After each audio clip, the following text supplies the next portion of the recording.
What's up guys, so in this video I want to talk to you about how to go from a freelancer to an agency owner. So this is the process I've been through in the past 3 years or so. I started out at first obviously being a freelancer, I had no money, no investment, nothing like that, also not really any experience.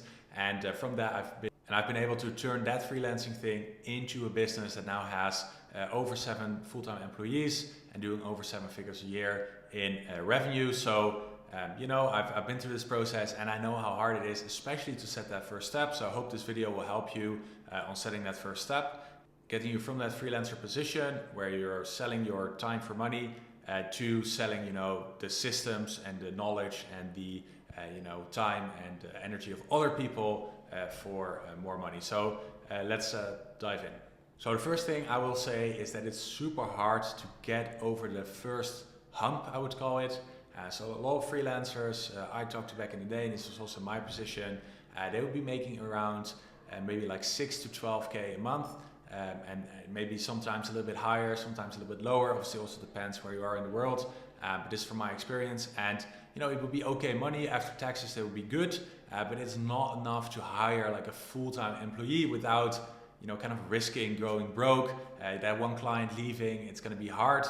So they get kind of stuck, and I would say, I would call this the hump, the hump of hiring the first real employee and going from like a single person business, freelancer, making money that equates, to the labor, so to say, of one person, to being able to, put something together where there's a machine and that gets a return on labor of not only you, but also of that first employee, which obviously will, apply the leverage to the model, and therefore, you'll be able to scale to then 15, 20, 25K, and then obviously onwards from there. But that initial hump of getting that second person involved, so there's now 2 people to monetize, so to say, that's kind of hard. And what is really important to know is that, one person might have just like a multiplier of 1, but if you add in a second person, you don't make like double the money, but you can make like 2.5, 3 times the money.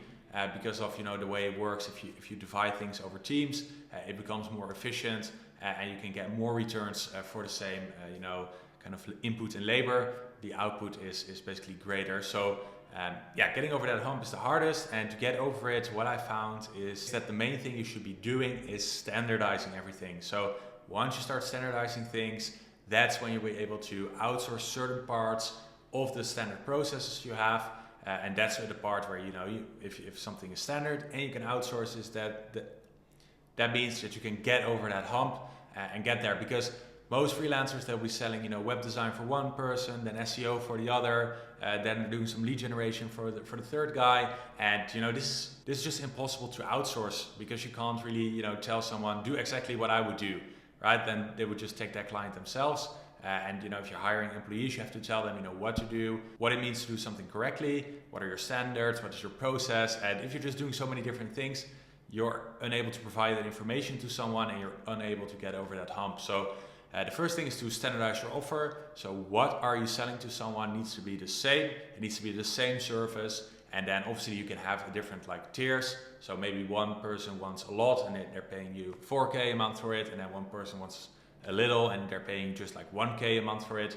Especially as a freelancer, you can still kind of make those smaller deals work for you, but you have to sell the same service so that you can start mapping out what you do for clients and make that standard as well. So you start selling the same thing, and then you start mapping out the delivery of the thing, and then the only difference should be volume. So either you do more for some clients and a little bit less for other clients, but there should be no variance between the type of service that you're providing.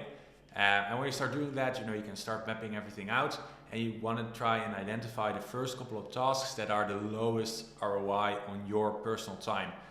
So for every service this will be different. For lead generation, this might be scraping lead lists, formatting Excel sheets. For SEO services, this might be uploading articles into Webflow, or maybe sending writer briefs to like external writers or something. Whatever it is, try and find the lowest ROI task and start there first by making it standard, and then hiring someone to do this for you to get that first boost and get over that hump. So for the first hire, I would be looking for someone that we call like a virtual assistant. So this is very big in countries like Pakistan, India, the Philippines. Those are like the main 3, I would say. these people, they work online and they get paid a really good wage. But for us, it's relatively cheap. So for like 700-800 a month, it ranges. Sometimes though people go really low, like 300. Personally, I would go more like the 700-800 range, and that's a good salary for those people.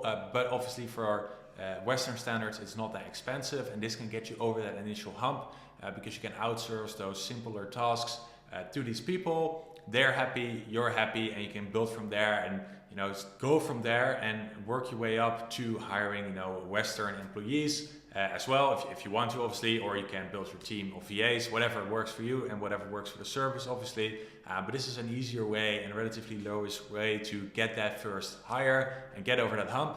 And congratulations, when you have your first hire, you're officially no longer a freelancer because you now have one employee that's taken over a part of the process. And this time that's now freed up, you should be spending mostly, I would say, on doing more sales, right? Getting more people through the door. Your maximum capacity was, let's say, 6 clients, but now with the VA, you can deliver for up to 9 clients, which means you can do 50% more in revenue, and you can then reinvest that money in buying back more of your time. Maybe it's with another VA, maybe it's with hiring a first Western employee, and you can kind of build from there. But this is where it starts. This is where it starts, standardizing that offer, standardizing doing the same thing for everyone, and then standardizing the way you do that as well. Taking the lowest ROI thing and then outsourcing it to a VA, and then building from there. And then obviously another step would be to check what things inside of your process you can automate as well. So delegating is obviously one way of buying back your time, but automating is obviously also a really big one, and also is something we focus on this channel. So that's also a really big part, but I would focus first on delegating because that's usually a little bit easier, and especially in those beginning stages as well. A lot of things will still change, and it's easier to re-instruct someone to do something a little bit different than to rebuild all of your automations again. That obviously takes a lot of time as well. So if you found this helpful, make sure to like, comment, subscribe, and if you want my help doing this, standardizing your backend, growing your freelancing business into an agency, make sure to check out in the description on how I can help you, and I'll see you all in the next one.